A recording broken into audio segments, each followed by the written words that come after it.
चिड़िया सास और बहू। एक घने जंगल में बहुत सारे पशु पक्षी रहा करते थे। उसी जंगल में रीनू नाम की चिड़िया अपने बेटे सोहन चिड़िया के साथ रहती थी। सोहन चिड़िया की अभी नई नई शादी होकर आई थी, पर रीनू चिड़िया अपनी बहू सोना चिड़िया के साथ ज्यादा अच्छा व्यवहार नहीं करती थी। वो हमेशा उसके साथ मारपीट और उस पर अत्याचार करती रहती थी। और सोहन चिड़िया भी अपनी माँ के खिलाफ कुछ भी नहीं बोलता था और वह चुपचाप सब कुछ सहता था। एक दिन की बात है, सोना चिड़िया रसोई में खाना बना रही होती है। तभी उसकी सास रीनू चिड़िया वहाँ पर आती है और सोना चिड़िया का पंख जला देती है। सोना चिड़िया बहुत ज्यादा रोती है क्योंकि उसे बहुत तेज दर्द हो रहा होता है और वह अपनी सास रीनू चिड़िया से कहती है, आप हमेशा ही मेरे साथ ऐसा व्यवहार कर रही हैं। आखिर आप मेरे साथ ऐसा क्यों कर रही हैं? क्योंकि तुम बहुत ही गरीब घर की है और मुझे बिल्कुल भी पसंद नहीं है और इसी वजह से मैं तेरे साथ ऐसा व्यवहार करती हूँ। तो फिर आपने अपनी बेटी की शादी मुझसे क्यों कराई? आप अपनी बेटी की शादी किसी और से करा सकती थी। आपको तो पता था कि मैं गरीब घर से हूँ। हाँ, मुझे पता था और इसलिए मैंने अपनी बेटी की शादी तेरे साथ कराई क्योंकि मुझे एक बहू की नहीं बल्कि एक नौकरानी की जरूरत थी। इसके बाद रीनू चिड़िया वहाँ से चली जाती है। रीनू चिड़िया के जाने के बाद सोना चिड़िया बहुत ज्यादा दुखी होती है और बहुत ज्यादा रोती है। जब शाम को सोहन चिड़िया घर आता है तो सोना चिड़िया उसे सब कुछ बताती है। इस पर सोहन चिड़िया सोना चिड़िया से कहता है, मैं क्या कर सकता हूँ? यदि मैं उनसे कुछ कहता हूँ तो उल्टा मुझ पर ही चिल्लाती हैं। मैं उनके खिलाफ कुछ भी नहीं बोल सकता हूँ। तुम खुद ही इसका रास्ता निकाल लो। मैं अकेले क्या कर सकती हूँ इसमें? आपको मेरा साथ देना होगा तभी मैं कुछ कर सकती हूँ। मैं इसमें तुम्हारी कुछ भी मदद नहीं कर सकता हूँ क्योंकि मैं खुद ही उनसे डरता हूँ। तुम्हें तो सब कुछ पता ही है। हाँ, मुझे पता है, पर मैं अकेले क्या कर सकती हूँ? आपको मेरी मदद करनी ही होगी, तभी हम दोनों उनको सबक सिखा सकते हैं। ठीक है, जब वक्त आएगा तब मैं तुम्हारा जरूर साथ दूंगा। इसके बाद वो दोनों काफी देर तक बातें करते रहते हैं और फिर सोहन चिड़िया और सोना चिड़िया सो जाते हैं। अगले दिन सोना चिड़िया बर्तन धुल रही होती है, तभी उसके पास रीनू चिड़िया आती है और उससे कहती है, आज मेरी कुछ सहेली आएंगी तो तुम्हें ध्यान रखना है कि उनकी खातिरदारी में कुछ भी कमी ना हो पाए। ठीक है, मैं पूरा ध्यान रखूंगी और आपको किसी भी शिकायत का मौका नहीं दूंगी। इसके बाद रीनू चिड़िया वहाँ से चली जाती है। दोपहर होती है और रीनू चिड़िया की कुछ सहेलियाँ उससे मिलने के लिए आती हैं। उनमें रिया और सीमा नाम की दो चिड़िया होती हैं। जब रीनू चिड़िया के घर पर वो आती है तो रीनू चिड़िया बहुत ज्यादा खुश हो जाती है और सोना चिड़िया को पानी और नाश्ता लाने के लिए कहती है। सोना चिड़िया नाश्ता और पानी लेकर आती है और उन दोनों को दे देती है। जब वे दोनों सोना चिड़िया को देखते हैं तो रिया रीनू चिड़िया से कहती है, ये तुम्हारी बहू है या फिर नौकरानी? इसे देखकर तो ऐसा लगता है जैसे ये नौकरानी हो, पर इसके कपड़ों से ऐसा लगता है जैसे ये बहू हो।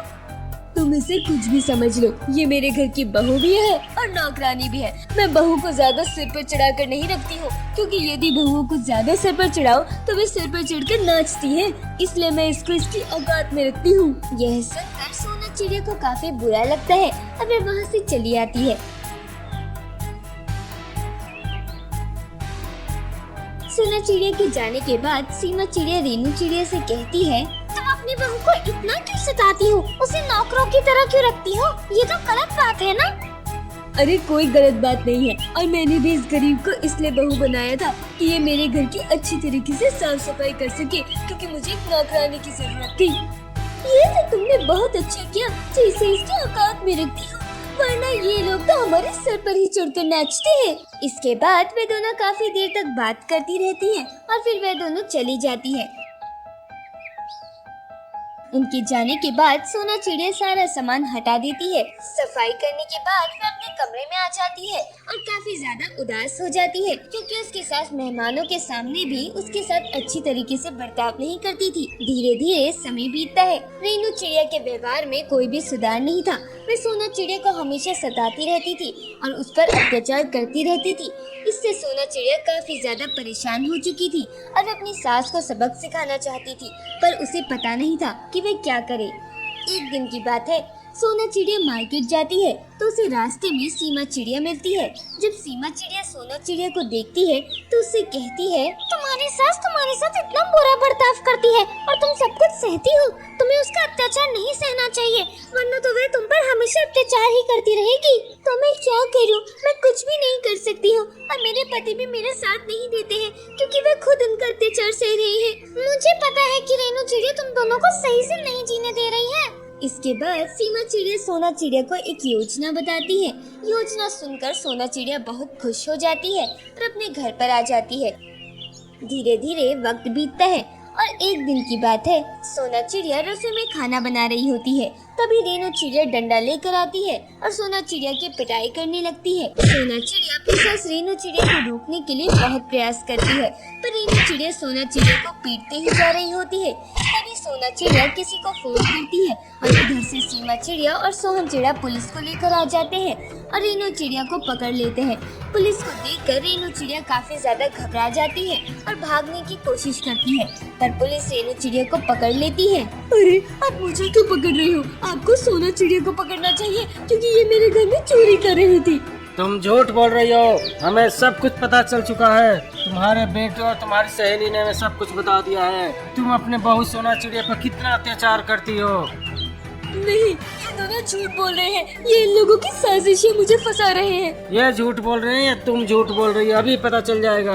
इसके बाद पुलिस सोना चिड़िया से पूछती है, क्या तुम्हारी सास तुम पर अत्याचार करती है? हाँ, ये मुझ पर बहुत अत्याचार और मारपीट भी करती थी क्योंकि मैं गरीब हूँ इसलिए। अब चलो हम तुम्हारी अच्छे तरीके से खातिरदारी करेंगे। नहीं, मुझे माफ कर दो। आज के बाद मैं ऐसा कभी भी नहीं करूँगी। सोना चिड़िया मुझे माफ कर दो। मुझे पुलिस वालों से बचा लो, वरना ये मुझे मार मार के मेरी हड्डी पसली तोड़ देंगे। सोना चिड़िया मुझे माफ कर दो। आपने जो किया है आपको उसकी सजा तो भुगतनी ही पड़ेगी। आज तक आपने मुझ पर बहुत अत्याचार किया है और उसकी सजा तो आपको जरूर मिलेगी। इसके बाद पुलिस रेनू चिड़िया को ले जाती है। रेनू चिड़िया के जाने के बाद सोना चिड़िया बहुत ज्यादा खुश हो जाती है और फिर सोना चिड़िया सीमा चिड़िया का धन्यवाद करते हुए कहती है, आपका बहुत बहुत धन्यवाद। यदि आपने मुझे उस दिन ये योजना नहीं बताई होती तो मैं आज अपनी सास को सबक नहीं सिखा पाती। मुझे बहुत खुशी है कि तुम्हें अपनी सास के अत्याचार से आजादी मिली, क्योंकि किसी पर भी अत्याचार करना बहुत ही बड़ा पाप होता है। भले ही बहुएं दूसरों के घर से आती हैं, पर वे हमारे घर पर आकर हमारे घर की लक्ष्मी हो जाती हैं और उन्हें पूरे मान सम्मान से रखना चाहिए। इसके बाद सीमा चिड़िया वहाँ से चली जाती है। सीमा चिड़िया के जाने के बाद सोना चिड़िया अपने पति सोहन चिड़िया से कहती है, आपका भी बहुत बहुत धन्यवाद। आज आपने यदि मेरी मदद नहीं की होती तो हम आपकी माँ के अत्याचार से कभी भी आजाद नहीं हो पाते। इसमें धन्यवाद की क्या बात है? मैंने उस दिन ही तुमसे कहा था यदि मौका मिला तो तुम्हारी जरूर मदद करूंगा, क्योंकि मेरी माँ मुझ पर भी बहुत अत्याचार करती है। और फिर सोना चिड़िया और सोहन चिड़िया आराम से खुश होकर रहने लगते हैं और रेनू चिड़िया को भी अच्छे से सबक मिल जाता है। हमें इस कहानी से यह सीख मिलती है कि हमें कभी भी किसी को भी नहीं सताना चाहिए।